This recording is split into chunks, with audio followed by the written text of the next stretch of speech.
recording. So this lecture, we will discuss further things about data warehousing. First, we start with the applications of data warehouse. Okay, what are some applications of data warehousing, or in general data warehouses? So we know the difference between data warehouse, which is actually an environment. Okay, an environment in which the data is loaded, extracted, transformed, etc. So our data warehouse can be software, it can be hardware, it can be even people.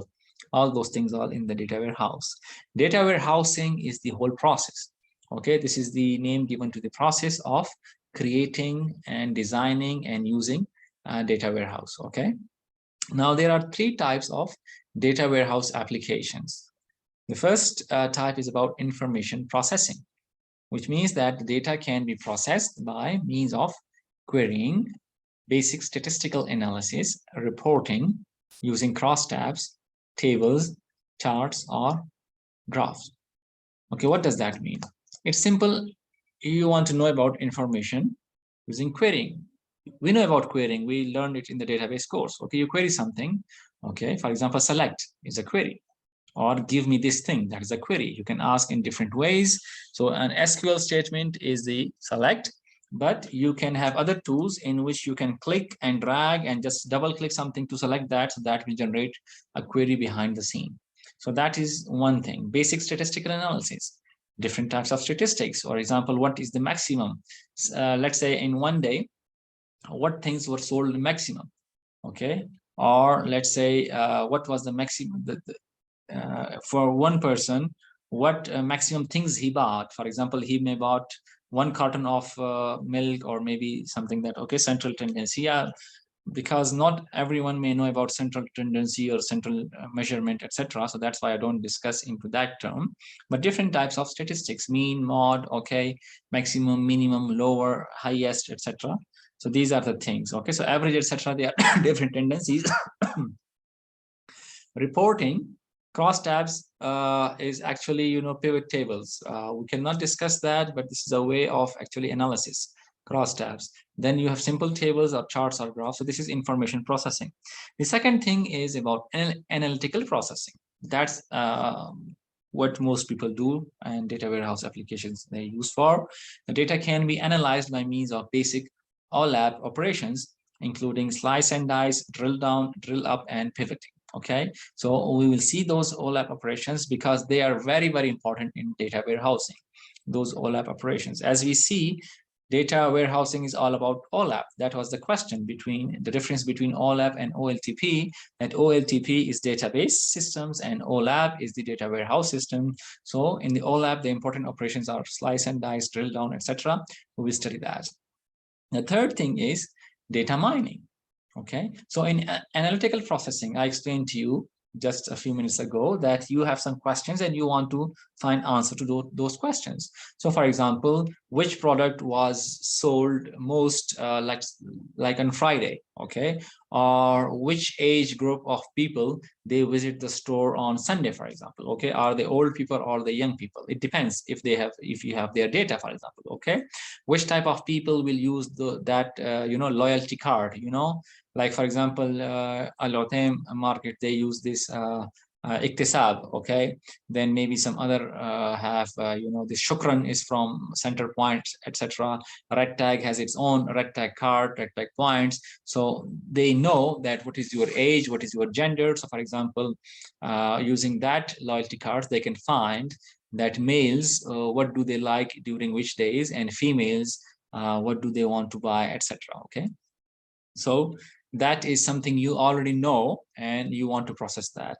But in data mining, the knowledge discovery is by finding hidden patterns. As I told you before, you may not know something. You want to run a data mining algorithm and the algorithm may give you something.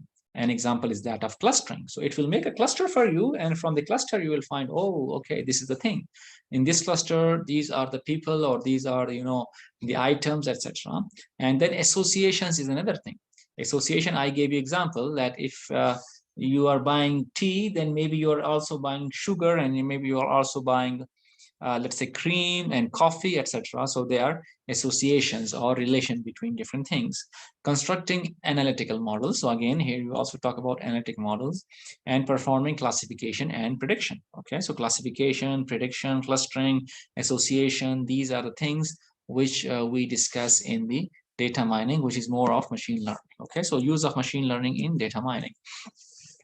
So OLAP and OLTP in data warehousing, very briefly, because you already did the homework. So OLAP is online analytical processing, and it's a software for performing multi-dimensional analysis at high speeds. Now, multi-dimensional analysis is very interesting. That is something which is at the heart of, data mining. And in the remaining course, we are going to talk about multi-dimensional analysis almost every lecture. Okay, so what is multi-dimensional analysis? We will study that. But in simple, very briefly, right now, I will tell you that in the last course, because I taught that and because it's very relevant to data mining, that's why I'm referring to the database course again and again, so that you can correlate and you can find where it is the same and it's different. So in the last course, you see we had very simple databases. In one database, let's say you have 2 or 3 tables, and then in one table you had something, in another table you had something, and sometimes you will only need to find data from one table or maybe 2 tables.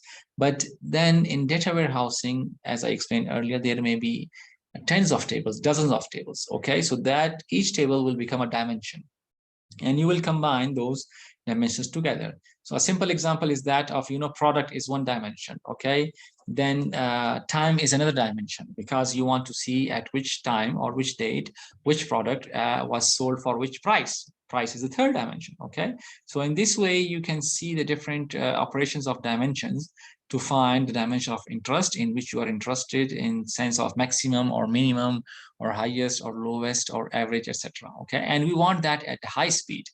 Okay, which means that we don't want to lose time, because nobody can wait. The business people, they don't have time. They come and gather for short time. So in those meetings, you cannot wait for hours or minutes. You want your answer to be within seconds.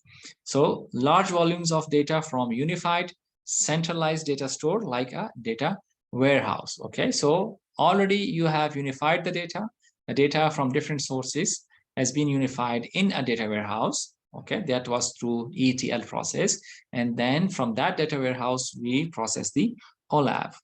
OLTP is online transaction processing. It enables the real-time execution of large numbers of database transactions. Now remember, we talk about large number of database transactions, and transaction is a term which is actually, we already explained that it is some activity, business activity, which makes some change in the business record. Okay, addition of something, removal of something, buying of something, destruction of something, okay, purchase of something, addition of a new customer, okay, generation of a new receipt of fatura, etc. They are all transactions. So I gave you example that we can have large number of transactions at one store. There may be 10 cashiers, and all of them, they are doing transactions at the same time.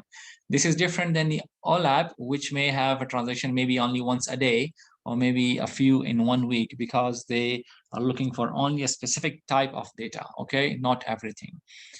So OLTP has large number of people, all those people who are working. So I asked in the beginning, I think it was Asrar who could not explain that who are the people who are using OLTP. So OLTP are the normal users, whether they are cashiers, whether they are other people who are inserting and removing data from something, selling something, buying something. They all will make part of the large number of people using OLTP.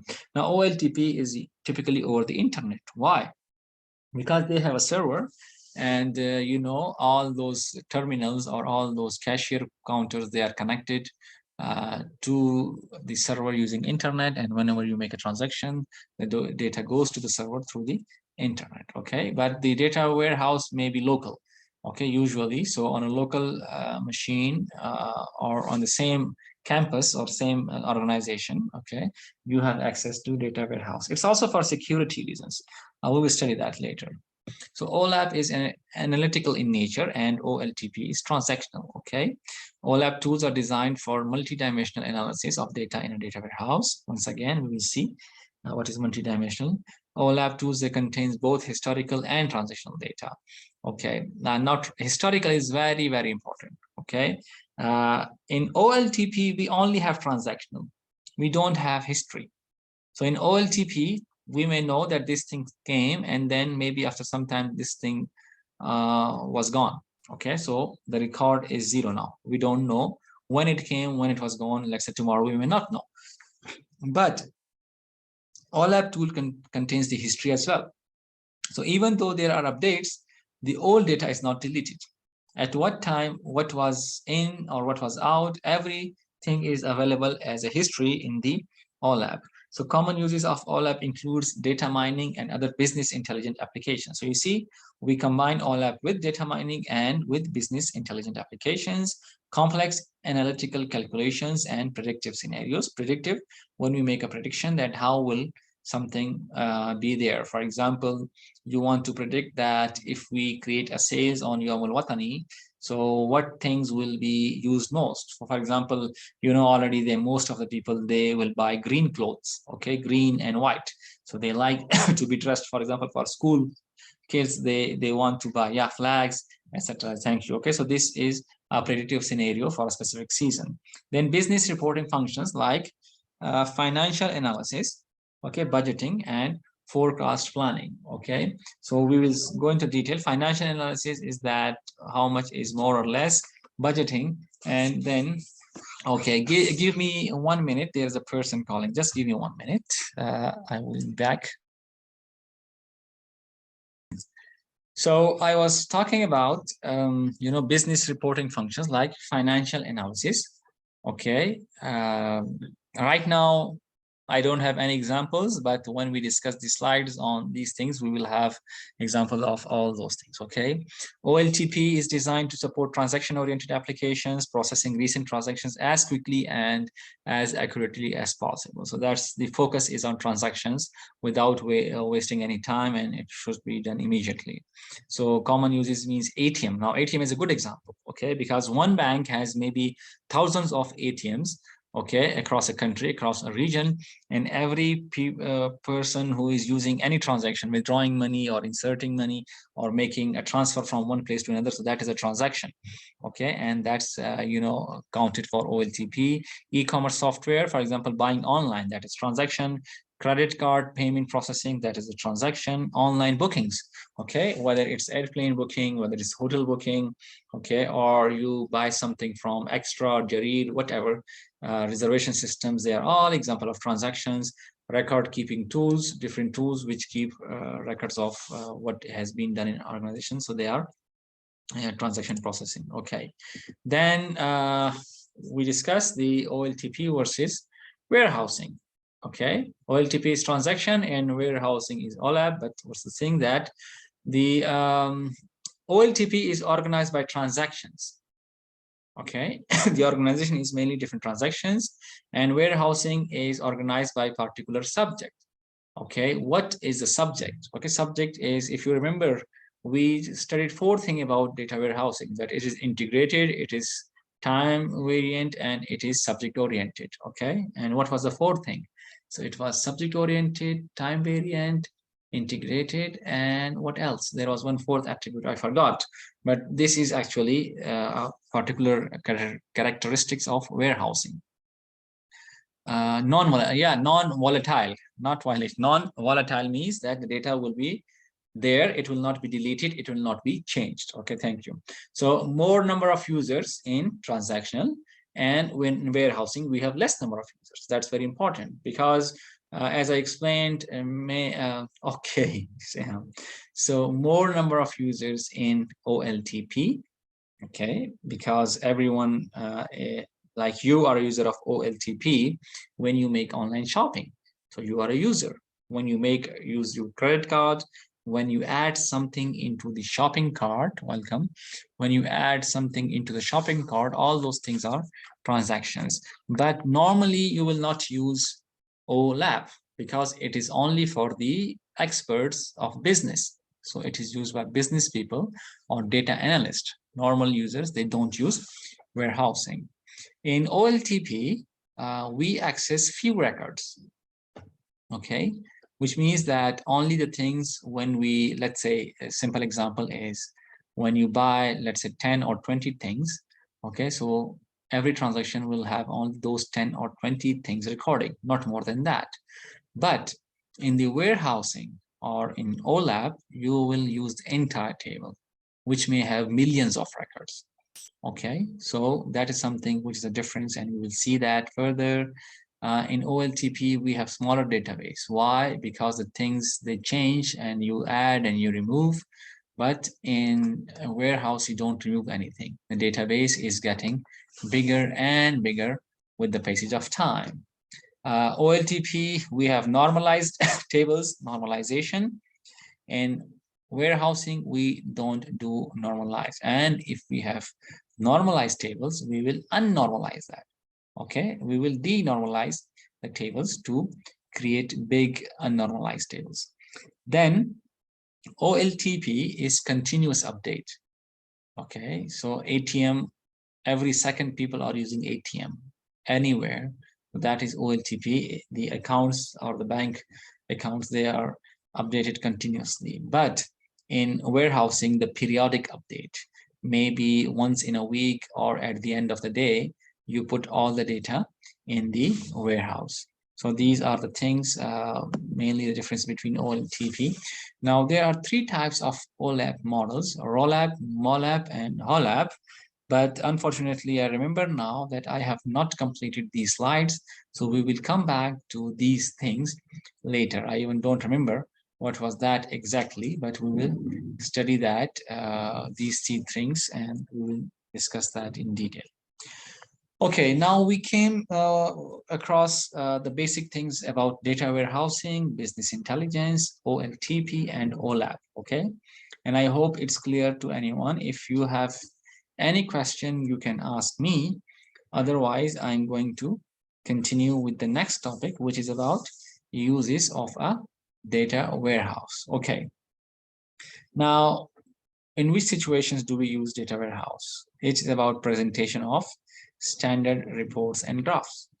Okay, what are standard reports and graphs? These are the things which are needed by the management of an organization, okay, to see the changes in the business. If you remember, in the last lecture, we said that OLTP, they allow us to run the business, okay, to run the wheels of the business. And OLAP, it is going to watch how the wheels of the business work. What does that mean, watch? It means that they are going to see how things work, which department is doing good, which department is not doing good. So, for example, a few months ago at Taif University, we had this lecture, by the president, in which the president was sharing the research productivity of each college, and within the college, each department. Annual reports, exactly. Okay, so the annual reports, they find that which college is doing more research, which college has more students, which college has more programs, degrees, okay, and which college needs more resources, for example.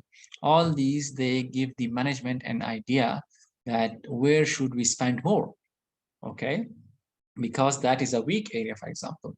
So let's say there is a college in which there are few professors and there are many students, so you need to hire more professors, okay? Or if the student's result is not very good, then you need to do something on that. Things like these, they are reports and graphs. Then for dimensional analysis, okay, multi-dimensional analysis, we will see that, and of course, data mining, which I already explained to you. Now, what are the advantages of data warehousing? It lowers the cost of information access.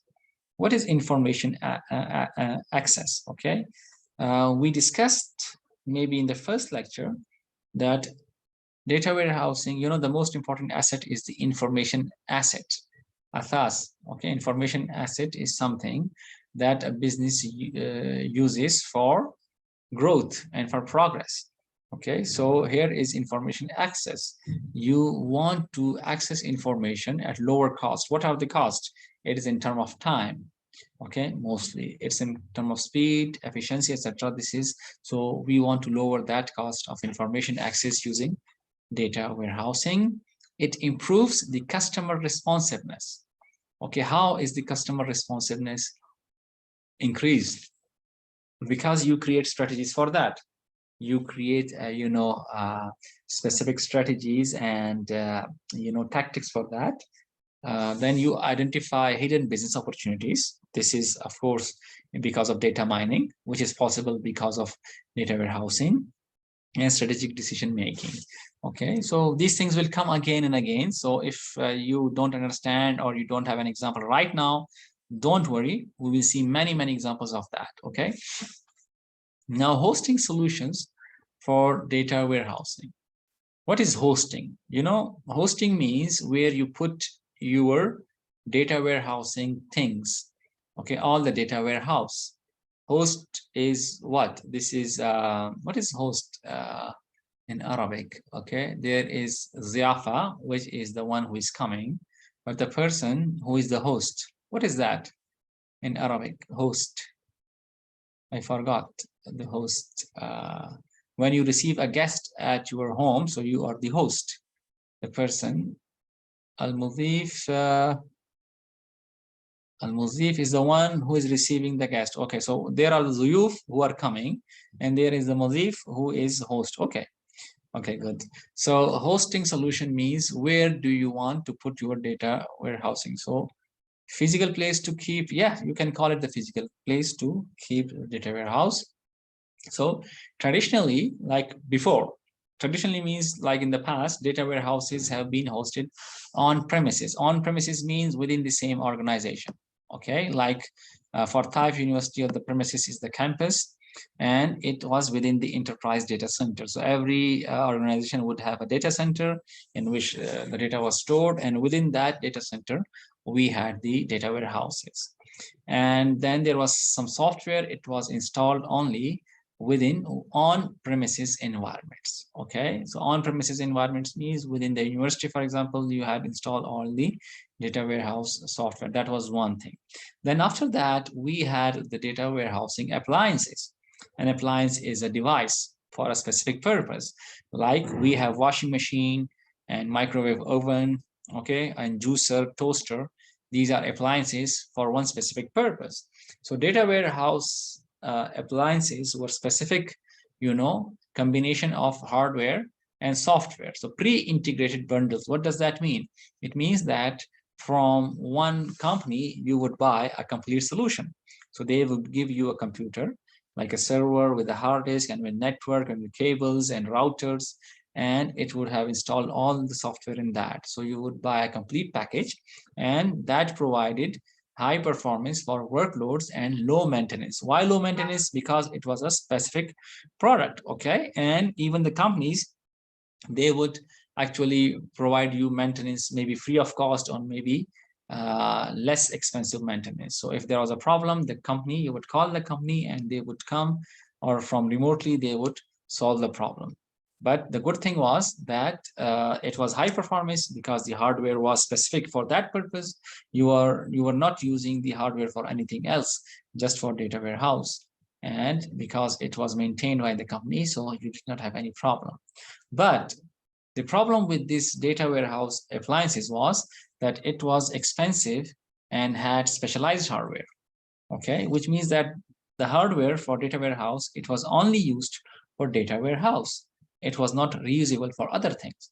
And this is not good because it means that you reserve a special place for a data warehouse, which takes maintenance, okay, which may require, additional measures. For example, all time electricity is special for this. So that was costly in the long term.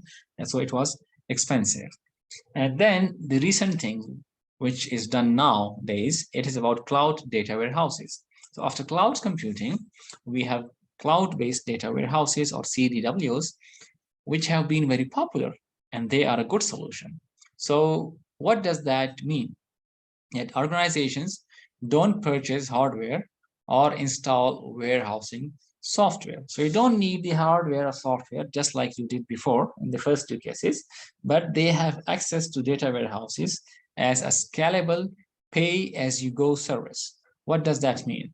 Like Dropbox, consider Dropbox, okay, or OneDrive, or Microsoft OneDrive, Google OneDrive, etc. What are these things? They are cloud-based storage solution. Now, they are not data warehousing, but they have storage. So when you upload something onto the Dropbox, there are many benefits. First benefit is that if someone steals your computer, okay, your computer is gone. Yeah, okay, good. The example if pigs, even from your mobile phone, for example, you can attach your mobile phone camera with your cloud, for example, in Samsung phones or other phones, and even Apple iCloud. So when you take photos from your local, hard disk of the mobile phones, they are uploaded to the cloud, so that if you lose your mobile phone, the pictures are still there in the cloud. Also, the advantage is that even if you don't have your mobile phone, for example, you can log into your cloud account on any computer and download your stuff.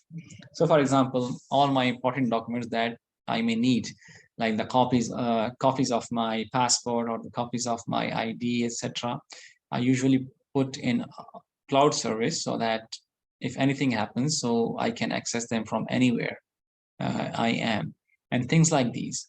Okay, so although this example I gave is for files, but in data warehouse, it's the same thing. Like there is a GCP, Google Cloud Platform. Then there was the example of Amazon Redshift. Okay, it provides this data warehousing facilities. There is Oracle, and then there is, many other companies, okay, IBM, etc., who provide cloud services. So Amazon and Microsoft Azure and Google Cloud and Apple Cloud, etc. There are some who also provide, the data warehouse facility. So IBM is the leader, and similarly Oracle, etc. They are the leaders in the this data warehousing cloud system. Okay. Okay, so this is the example of data warehouse appliance, that initially data warehouse appliances were created with proprietary custom-built hardware and storage units.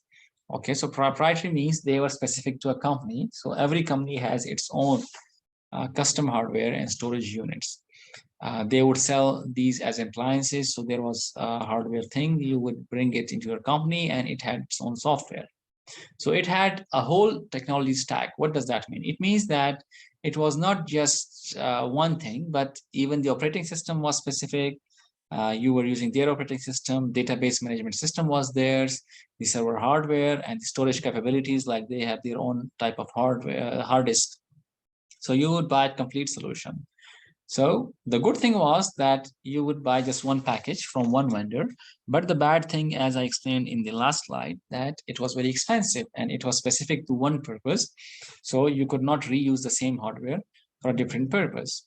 So when they started to utilize lower cost industry standard non-proprietary hardware components, they are known as software appliances, which means that you can use any machine. Okay, you can buy it from outside and you will just install their own software. That software would be then the software appliances. So there was no need for the hardware. And in the later case, in the cloud computing, you even don't need the software, it's online available. Okay. So popular data warehouse systems, there is on-premises data warehouse appliances. The example on-premises, which you can actually have a system installed on your computers, on your internet, at your campus organization. They are the Oracle Exadata and the IBM Netezza. Okay, these are the on-premises. Cloud only is the Amazon Redshift, Snowflake, and Google BigQuery.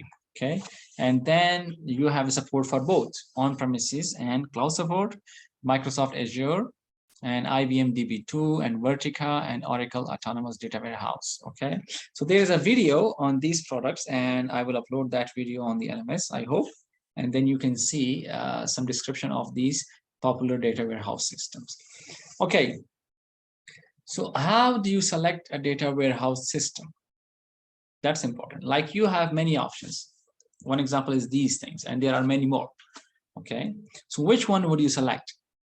If you have an option, if you are designing a data warehouse for a company, okay, you are a consultant, okay, mustashar, or maybe you have your own company which helps different organizations to set up a data warehouse.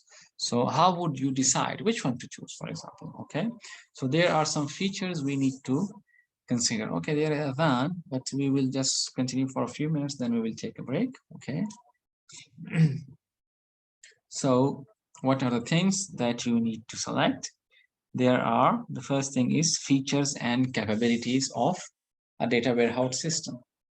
Which features do they offer? What are their capabilities? Then compatibility and implementation considerations. Okay, is it compatible?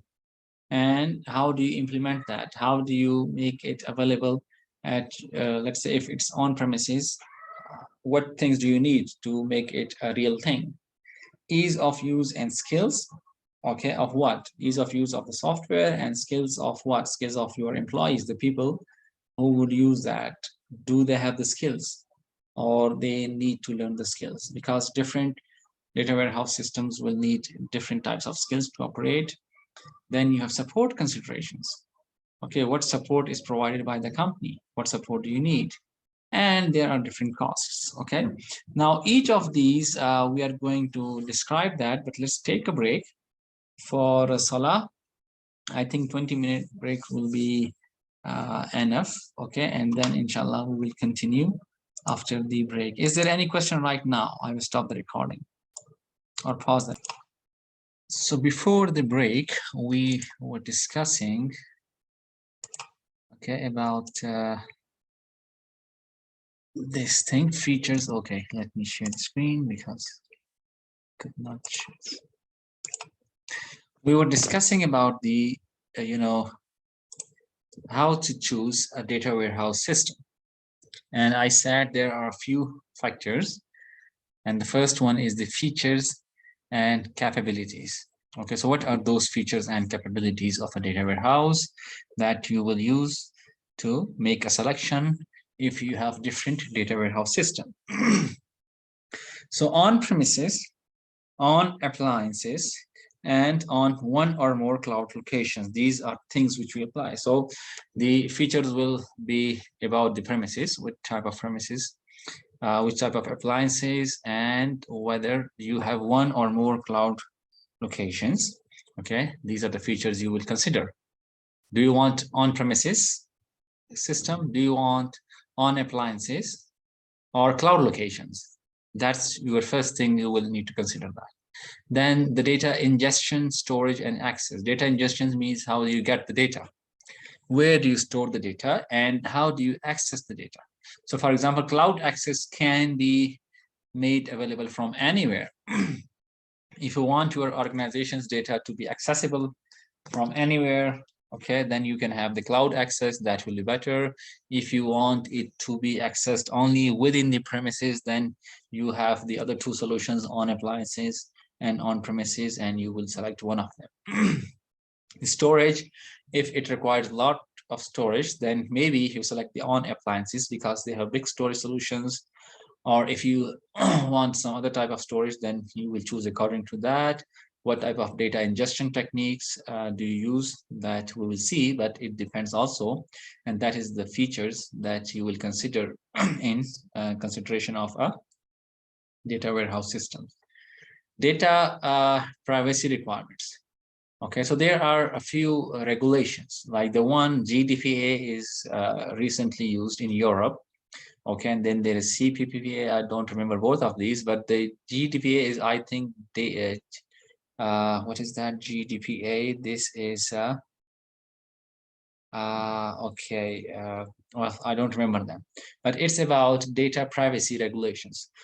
Recently, Facebook is thinking that it should finish its business of WhatsApp and Facebook, or maybe Instagram, from Europe, because of the data regulation and privacy requirements. So the European Union, they have strict regulations about the privacy, and any thing related to privacy requirements, you have to comply with them. Otherwise, you cannot use your products within Europe if they are not GDPR certified. So recently, you may have seen those things that whenever you go to a new website, you see the message, they ask you that they are storing your cookies, okay, your data in the cookies, and you have to accept that.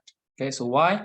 Because in the last 2-3 years, The European Union requires that whenever a user, enters into a website and the data is stored by the website, so the website has to warn the user that their data will be stored. So if you don't accept that, your data will not be stored. Now, why do they store the data, and what will happen if you don't allow them? That has a different topic. But the point is that you have to consider the data privacy requirements, and some tools may allow that depending upon, let's say, for example, cloud location or on appliances. The other tools, they may not have those things. Okay. Then you have architecture and structure of the data warehouse system. Okay, so you have vendor specific architecture. Do you want that? Okay, so for example, some architecture is only about IBM, some architecture will be only about the Oracle, etc. Okay, so consider this point. Do you know how many vendors, let's say, you can tell me about, which provide this data warehousing? I have told them, but I just want to ask you, what are the vendors? Vendors are those companies which develop or they sell software. Can you name a few vendors from data warehouse systems?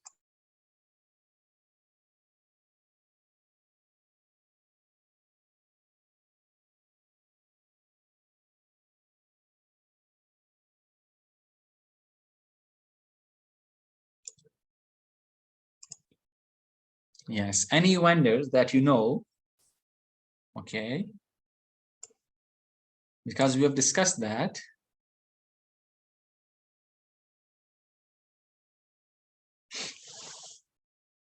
So I can tell you, Google, Microsoft, Amazon, and IBM. They are the four leading vendors. And then there are other companies like Vertica, and I don't know, many others. Okay, they have specific data warehouse solutions, or these companies, they exist because of the data warehouse businesses. So there are many, and you may consider which architecture do you like, because each one has a different architectural style. And architecture means how the components, whether software or hardware, how they are distributed in the organization, and for example, in the physical space. Okay, then the thing of multi-cloud installations. Okay, whether this is single cloud or multi-cloud. Multi-cloud means different types of cloud systems. Okay, so that's one thing. Then the scalability. What is scalability? That is a very important term in distributed systems, in databases, in data warehousing, and many other computing systems. A scalable system or a scalable solution. Any idea what is scalability?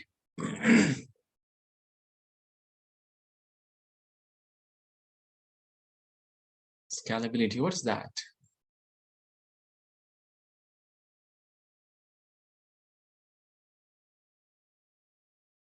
Are you people there? I'm asking questions because I'm not sure if anyone is sitting there. No idea of scalability. Okay. Manage something like that. Okay, scalable solution means this is an important concept in computing in general, in computer science, in machine learning, and not what's measure. Okay, scale. No, yeah, it's about scale. But what does scale mean and measure mean? It means that if you develop a solution, an algorithm, or a data warehouse, so scalability is how big it can support in terms of the operations. Does it support, for example, let's say 10 users or 100 users or 1,000 users at the same time? Does it support 1 million records or 1 billion records, for example? That is scalability. Okay. How large can it support the business operations? Okay, so some software may be small in okay, I don't know exactly. Al-Qudra isti'adiyah. Okay, maybe I don't know about this thing, but it's the ability to perform in small scale or large scale, we call it. Okay, large scale is in terms of number of users, in terms of number of operations, in terms of numbers of database records, and so on. So that is measure of systems. What systems capability to do something? Okay, systems capability to perform operations, to have the number of users, and so on. So a scalable database system is one which can support, let's say, many concurrent at the same time users, or many types of transactions at the same time. So that is scalable. If it's not scalable, then maybe let's say if there are more than 10 users, or let's say more than 100 users, so it will give you an error. So sometimes you go to a website like Twitter and they tell you that the server is busy. Okay, so this happens to many websites, that sometimes it is so overloaded that it has reached its peak performance, which means that it cannot, yes, games sometimes, yes, exactly, sometimes in games also, okay, because the server is busy. So a few days ago there was a Steam problem. Steam is a game server. It had problems worldwide, so that the people could not had access to their accounts. It is because of scalability problems.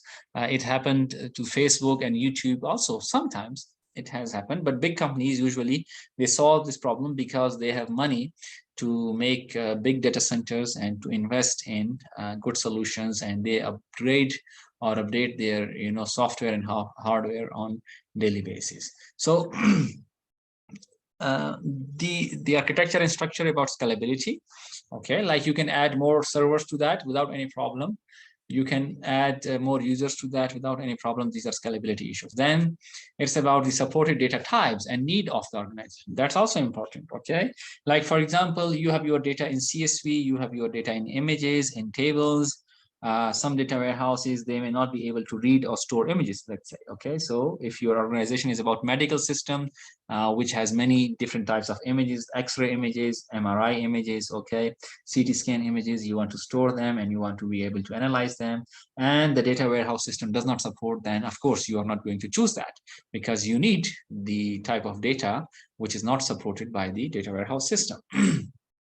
Then there is batch and streaming data. Okay, so batch data is you process data in a group. Okay, so group of, let's say, 10 users, group of 10 files at the same time, and then you process those 10 files, let's say 10 images, 10 audio files, 10 video files, and then you have next 10 files or 100 files. So you have a batch of something. That is the batch processing. And on the other hand, you have streaming data. Okay, so live data is coming. So this is possible in terms of transactions. They are being made very constantly. Okay, video data is usually streaming, audio data, for example. So there are business meetings which are being recorded, and those recordings, for example, are audio, and your data warehouse system, it generates transcripts from that, which means it generates from speech, it has text, and that text is stored. So it will only work if the data warehouse can process the streaming data. If it cannot process the streaming data, then it is useless, for example. In case of like Microsoft Office, I remember there is the option of, subtitle. If I see subtitles, yeah, is if I start the subtitles here, I'm not sure if you can see but there is the option that it can support streaming. Maybe you can see that there is now my speech, it is being, processed. So this is streaming. My audio is converted into text in real time. Now, previously, it would use internet, and if the internet connection is not very good, so it would not process. I'm not sure about now. You can see that it is generating with lag of 1 or 2 seconds. Okay, so that is the capability that whatever I'm saying, it is, yeah, it's good, it's useful. So this is one capability. Okay, you like that? Okay, I will use it like this. Okay. Okay, so batch and streaming data, but it's not 100% correct. Okay, it may have something which is misspelled, particularly because I'm not native English speaker. Okay, so it may mispronounce, I may mispronounce something and it may misunderstood, and that's why you should be careful about what I'm saying. Okay, the next thing is about ease of implementation. Okay, if you remember, we have already talked about data governance in the last lecture. Okay, what is data governance? It's about the people, the processes, the tools, the technology, the operations, everything related to data. Okay, so the policies, how data can be used, who are the people okay, which technologies, etc., is defined by the data governance. So depending upon the data governance of your organization, how your organization allows something, that will be one capability you need to make sure that your what should I say, the data warehouse system provides or not. Okay. Data migration, how you move data from an old system to new system, or from one department to another department. So it is movement of data. It can be of different types. So does the data warehouse system support that or not? Okay, let's say you are migrating from Microsoft Office, let's say, to Google Office, let's say. Okay, so it will require a migration. You are moving from Dropbox to some other cloud system. Does your data warehouse system support that or not? These are the questions. You have to look about that. Data transformation capabilities. We have not studied. Okay, I'm really very fast, but it's still recognizing what I'm saying. Okay, so data transformation is how do you transform data from one format to another. We will do some practical labs on that, and we will understand the data transformation capabilities of this system, the data warehouse system. Okay, optimization of system performance. Okay, optimization means giving you good performance. So some data warehouse systems may give you good system performance for analysis, or for using your hardware and software. Some may not be that much optimized. So you have this feature to decide which one to choose. User management. Okay, how many users they can support? Can you add users, delete users, and other things done with the user? For example, you may have different types of users. If you remember from database systems, there are data administrators, there are normal users, super users, okay, etc. So does the data warehouse system support these different types of users or not? Notification and reports. What type of notifications? It can be error notifications. It can be notification about, if you remember the triggers, for example, we have studied triggers. Okay, so if there needs to be a trigger whenever there is a particular type of analysis. Similarly, what kinds of reports the data warehouse system they can support. These are the things that you may actually need to consider, okay, when selecting a data warehouse. Ease of use and skills of what? Of staff implementation skills. Okay, the staff which you have. So for example, if you choose a new data warehouse system for your company, let's say IBM data warehouse system, IBM Cognos, does your staff have the skills to use that system?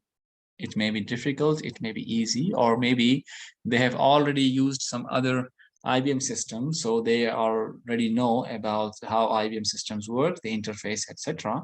So they may be able to do that. So this is one aspect. Then vendor or partners implementation skill. Okay. Now a vendor is, someone who sells solutions. So IBM may be the main vendor, but usually there are small companies which actually take the product from IBM and they have the license to install it, let's say, to your company. So do you trust that vendor who is going to help installation of IBM solution or not? Okay, similarly, there may be a partner with IBM, so you trust their implementation skills of that solution, because implementation skills means that they need to install the hardware, they need to select the appropriate network, the networking cables, the power requirement, okay, creating different accounts, having different privileges, etc. So those skills are needed. So you may know whether the organization can do that for you or not. Skills related to query, reporting, and visualization tools. Okay, the skills of the staff, whether they can have the basic skills of querying, how to query, how to report, and visualize, use the visualization tools. So they are also being considered. Support, consolidated support. What does that mean? The support may be, for example, complete support, like email, chat, phone, web, whatever means they can provide you, or they only support email, and how quick they provide support, because email support may take maybe a day, for example. A chat may be a few minutes. On phone, you get immediate support. On web, you may have the tutorials or guides or other FAQs which are available, and you can use those different support methods. So you have to see which support methods are available. Then there are service level agreements. Okay, what are service level agreements? What is the uptime guaranteed by this? So whether you are using a cloud-based system, is their cloud available all the time? If it's an appliance, does it require any maintenance? Because if there is a maintenance time, for example, in Blackboard, you may have seen a message, even last week, I think we got a message on last Thursday or before last Thursday, that the Blackboard is not would not be available between, for example, 8 a.m. to 10 a.m. because they were doing maintenance. So these maintenance things, they reduce your uptime. So if any company provides or claims that they are going to provide you 99% uptime, it's better than a company which may be providing, let's say, 80% uptime or frequent upgradations, etc. So this is one aspect. Security of the things. Okay, how secure is the connection? How secure is the software? The access mechanism, scalability, we already discussed that also. Okay, scalability of their support. Can they support in a large context or only a few things? And other data warehouse system issues. Okay, one final thing that's usually there in, for example, in machine learning in general. Okay, so machine learning, there are different models, there are different architectures and machine learning libraries, machine learning tools. So I would be selecting the tool in which there is a rich user community. User community means many people are using, so they are discussing, they have forums, they have communication channels, they have online questions answered in Stack Exchange, okay, etc. So a rich user community means that many people are there to answer your questions, or many people have used these things. So if they have been through a problem, so already on the internet you will find a solution to that problem. So rich user community is usually very, very important in terms of whether it's data warehousing, whether it's about like I'm teaching game development course, so I will choose a game development engine which has a rich user community, so that the students, they can find solution to their questions on the internet or on different forums. Okay, what else is there? Okay, cost, I think that's the final thing. Okay, total cost of ownership. What is the total cost of ownership, or TCO? This includes infrastructure, okay, like how much you need to pay on the infrastructure, which are all about the hardware and software that you need to install, the software licensing. How much do you pay for the software license? Is it one time? Is it monthly? Is it annual software license? Okay, cloud services, how much do you need to pay for them? Data migration and integration services. So will they do it for free, or will they require some cost? Administration costs, because they will have some maintenance or remote administration and support and maintenance in addition to the administration. So you need to consider those things. Now, if you see all those features and capabilities, they are very, very important. And why we studied that? Because when you implement a data warehouse solution for any company, you need to consider these things. Normally, as a new person who has no experience, you may be unable to find, because there are many, many products, maybe 50 products, for example, available in the market. Out of those 50, which one will you choose? So cost is one factor. And then we discussed about the implementation skills, the skill of the staff, the skill of the vendor, okay, how generic the solution is it cloud-based, etc. All those things you need to consider, and that's a good idea to actually have these things in mind when you are choosing one vendor or one type of solution over the other. Okay, now we have a few small topics, and the discussion later in this course will actually explain these topics in detail. But the roadmap to data warehousing, it means that if you are going to start a data warehousing project, at your company, or you want to implement that for another company as a professional. So what are the things you need to consider? The first thing we considered was how to choose something. That was a data warehouse, actually system, the whole system. But then once you have chosen a system, you have further things. For example, data extraction. How do you do that? Data transformation and cleaning of data. Then storage of data in databases.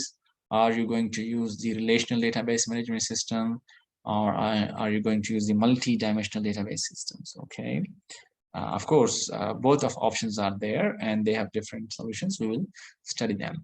Then what about query and reporting systems?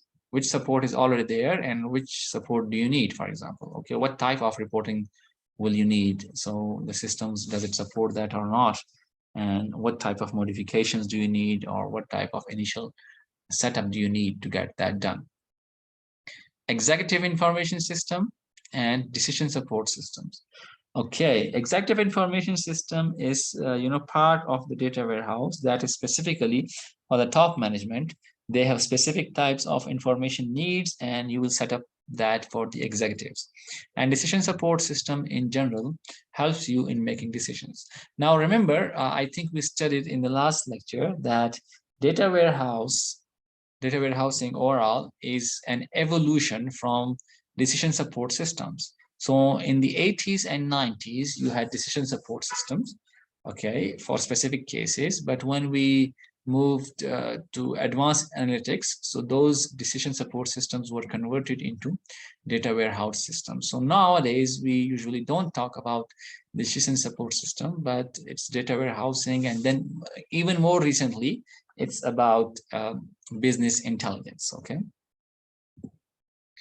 Okay, so when you implement data warehouse, you talk about data marks, OLTP, OLAP, metadata, and ETL. Now, today we talked in detail about OLTP and OLAP. That was also your homework. I think in the next few slides, we are going to talk about ETL. And then, inshallah, in the next lecture, we are going to talk about data marks and data lakes.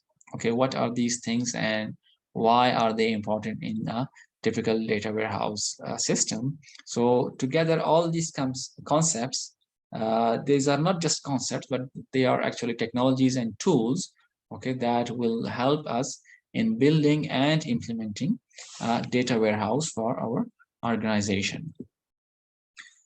So data extraction and load, that's about ETL. I think some slides are before and some are after, but overall, we should take sense from them. And even if it's before or after, that will not make much difference. Just give me a minute.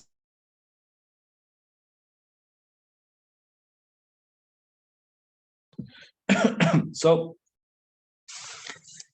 what is data extraction and loading? First, we need to find the sources of data, because we have discussed that data warehousing is about getting data from different sources.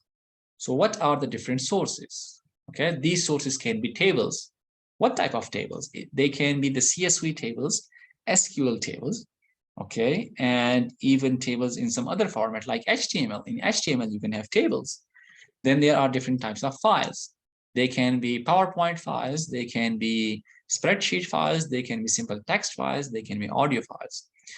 Document files can be text files, okay, and again, they are PowerPoint files, etc. Commercial databases, your specific databases like MySQL database, Microsoft SQL Server, etc. They have their own formats, so data may be in those databases. Data from emails, that's also very interesting. Data from the internet, let's say you have some specific websites, they provide data on daily basis. For example, news websites, stock websites, okay, and they have online business information available on daily basis or on hourly basis, so you may need to get data from there. So all these are different sources of data that you need to consider, okay, data extraction and loading process. Also, you need to consider the quality of data. Okay, what are the bad data quality measures? For example, some data items, they may have same name but different things. Okay, I don't have an example right now, but let's say product. Okay, the word product, it can be used for, let's say, if you see movie is a product. Okay, software is a product, then hardware is a product, and even in big stores, everything they sell is a product. Okay, so what is exactly a product? They may be different things and they may have different units. Okay, so when you sell software, it may have different types of units, software copies. When you are selling hardware, when you are selling, let's say, some other items, so they may have different, like milk is in terms of liters. Milk and water, etc., is in terms of liters. Then there are things in terms of kilograms. There are things in terms of dozens, okay, etc. So how do you manage that? Because if you don't write the units with something, okay, and put them all in one table and just you write the quantity, so even the price has a different unit. It may be in dollars, it may be in euros, it may be in reals or dirhams. So that's very important that you have the data quality along with the units and how do you store them. That's a part of data extraction. Tools to clean data. Okay, so one example is Apertus, and we will see some other tools to clean some data. Tools to convert codes, aggregate and calculate derived values. Okay, so codes are product codes. Okay, from those product codes, for example, you find information about the prices, the names, location, etc. Okay, the country codes or maybe even the area codes. Okay, so you may need to convert those codes because in a different situation you may not need the codes, but the other data related to the code. And aggregate and calculate derived values. Okay, aggregate when you combine and calculate the derived values. So for example, derived values may be that from the price of one unit and the number of units sold, you can get the subtotal price. Okay, the total price for 10 units, for example, that is derived value. So SaaS product is there. Data re-engineering tools, etc. These are some tools which allows you to re-engineer the data. I think we may come across this in some future lectures. Just keep this in mind, okay? Okay, so what is ETL? We have been talking about that: extract, transform, and load. So extracting the desired data from the source system, and there can be many source systems, okay, which is the desired data from the source system. Because the data may be very large, it may contain information in a format or in some detail which you may not need. Okay, so an example is web page. You need some specific type of information from news websites. But news websites may contain international news, local news, political news, sports news, entertainment news, business news. You may only be interested in the business news. So extracting only business news is something that you might be interested in, and actually that is one process, extraction of the desired data. Then transforming to blend and convert it into a consistent format. Okay, consistent format, once again, is the same format, same units, for example, same name. It's not the case that one name may have different meanings or two different names maybe for the same meaning. We should be careful about that transformation. And then loading it to the target system. Okay, so one is the source system, let's say online news website, and the target system is your database system, any type of database that you are using. Now, this is largely automated in general, and we will have the thing how to automate all this with modern tools offering a workflow creation utility. Okay, so there will be a workflow, means how do you move from one stage of data transformation or data control to another stage. You can specify the source and destination system in that ETL. You can define transformations and business rules to be applied and configure how you want the data to be read and written. Even in simple tools, well, it's not simple, but to normal tools for ordinary users like Microsoft Excel, they have this ETL. And as I said, that we will do some extracting, transforming, and loading in Microsoft Excel as well. Okay, so the workflow could include multiple integrations from a variety of source systems, and you can execute the workflow to run ETL jobs behind the scenes, which means that you will specify the data source, you will specify the transformation and where to load, and then you will do your own job, and the ETL tool will execute that job because that job may require tens of hours. Okay, and the example I also showed you, it is not ETL.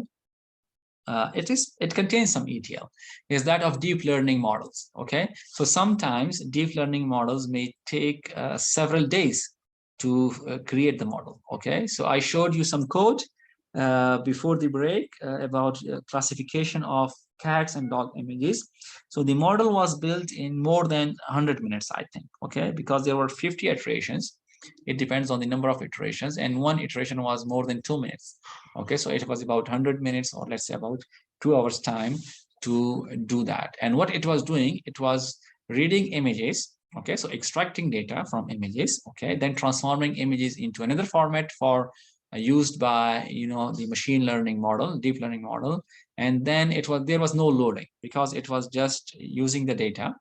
Okay, why there was no loading? Because it was not a data warehouse project. It was a machine learning or deep learning project. So it was extracting information, transforming information into a form, which was used by the deep learning algorithm. And then it was giving you the prediction.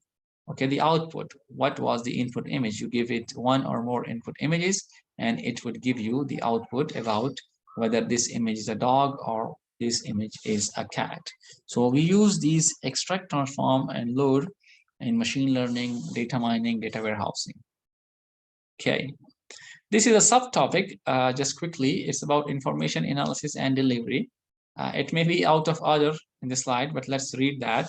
If it's not useful, we can discard that. But it's about speed up of retrieval using query optimizers and bitmap indices. And in the database system, we briefly said that there are query optimizers, okay, which help in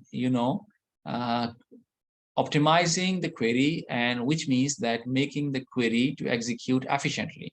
Okay, that is query optimizers. And bitmap indices are the indices we already know about. Index used by database. So there are some bitmap indices. Okay, although we are not going to study that, but it simply means that we need for information analysis, okay, quick information analysis and delivery, we need query optimizers and good indices. Okay, we should also have support for ad hoc query.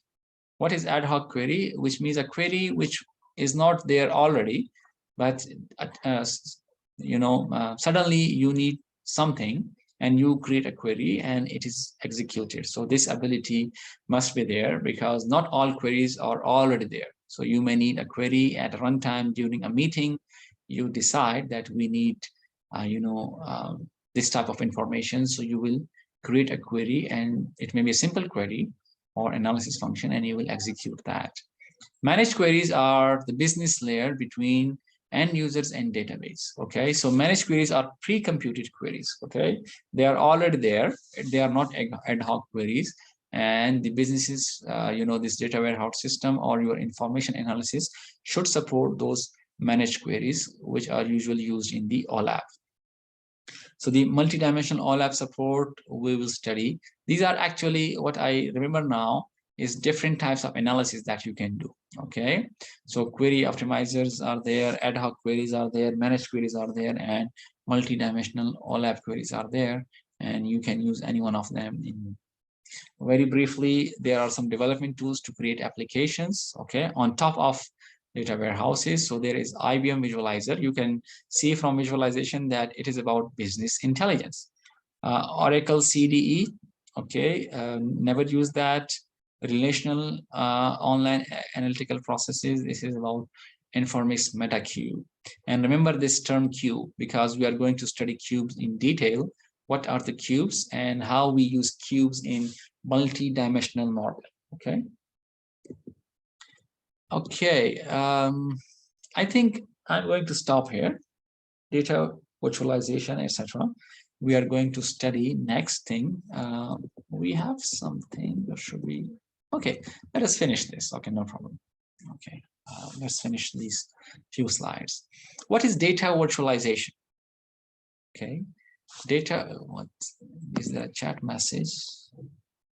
Okay, I didn't see the chat message. I saw it now, Siham, so I don't know at which time you wrote it. Anyways, so data virtualization, what is that?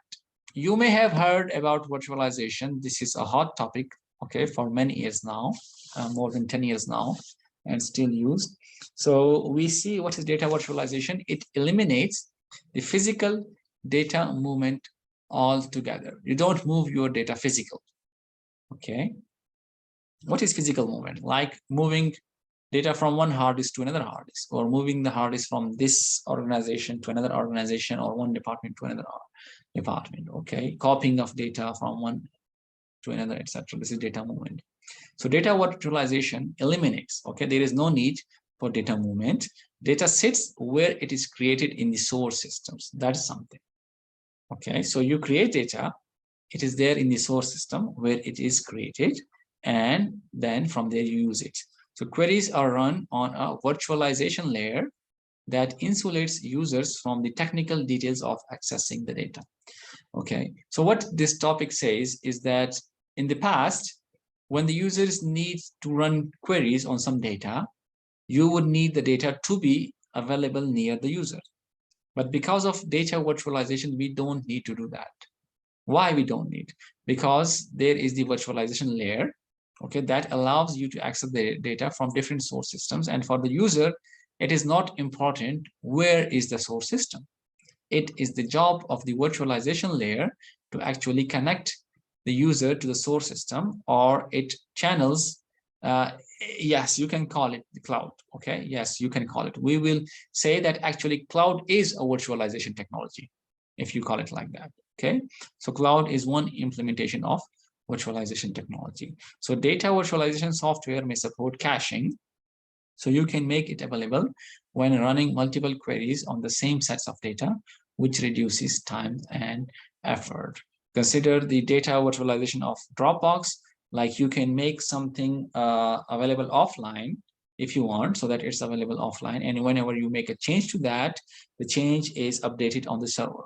Or you may make it online always. Why? Because you may need some storage on your hard disk, so you don't want to download everything locally. So you make everything online, and only when you need that, you will just double click on the file, and it will take a few seconds to download from the server, and then you will be able to execute that locally. Same will happen for any data warehouse systems in which you will have queries. Very briefly, the last topic of today, although I thought we will do it next time, but let's do it quickly because we would repeat that several times as well. It's about schemas in data warehouse. And we studied about schemas, okay, before. Schemas are ways in which data is organized within a database or data warehouse. We know that. Schema describes the data. It describes the properties of data, okay? What are the things we store in a table? How many tables are there? Okay, what is the type of each, attribute? And what is the type of each table? Like it's about product or users, about students, about courses, etc. So these are schemas. Now the schema type will impact the design of your data model. Okay, different types of schema. There are two main types of schema structures, the star schema and the snowflake schema.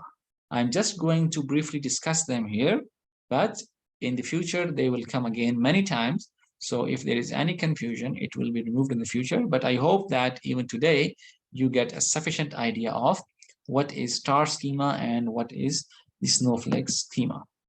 Now, in a star schema, we have one fact table which can be joined to a number of denormalized dimension tables.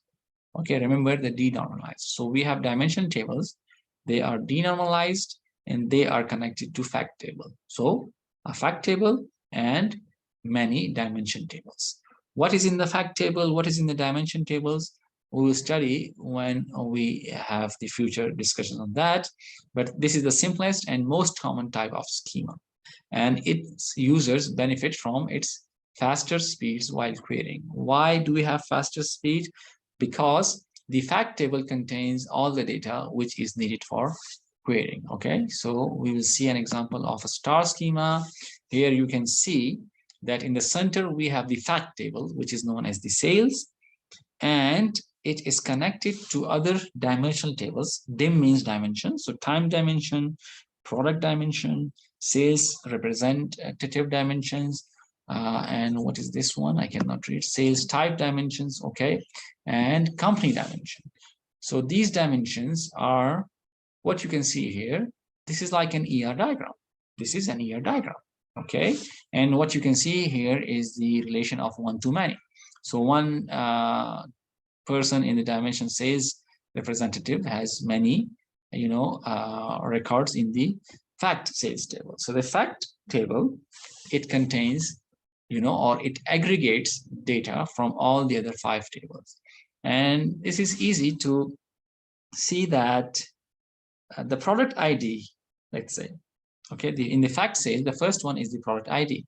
So what is the product ID? Just let me choose, the laser pointer. So product ID, we know, let's say this is the type is integer. This is the primary key. So all these are primary keys, but it's also a foreign key. A foreign key from where? The product key is a product ID, sorry, is a foreign key from this table. So this foreign key comes here.